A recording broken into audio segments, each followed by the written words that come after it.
This little boy had sustained an injury underneath of his arm and was referred to my clinic for wound cares, dressing changes, that sort of thing. And when he came in, he was pretty scared and very reluctant to pick his arm up so that we could even begin to examine the wound, not to mention even taking the dressing off.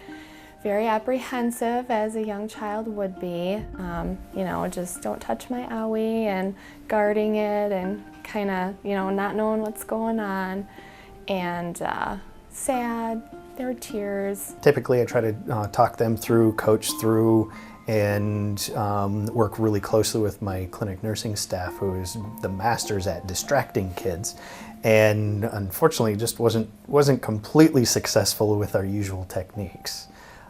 And so it was one of my clinic nurses that came up with the brilliant idea of using a balloon or blowing an exam glove up to act as a balloon in order to try to get him to start to play volleyball.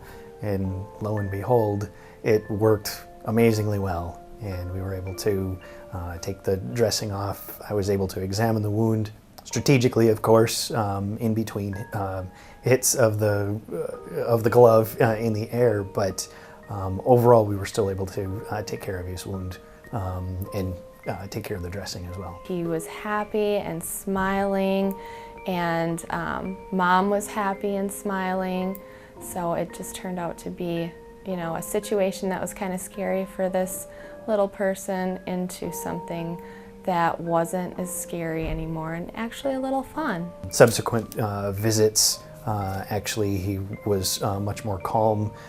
We still did have to use the balloon going forward as techniques for the next 1 or 2 visits, but eventually he was able to, he was comfortable raising his arm up and comfortable with us examining his wound, taking care of the dressing, that sort of thing.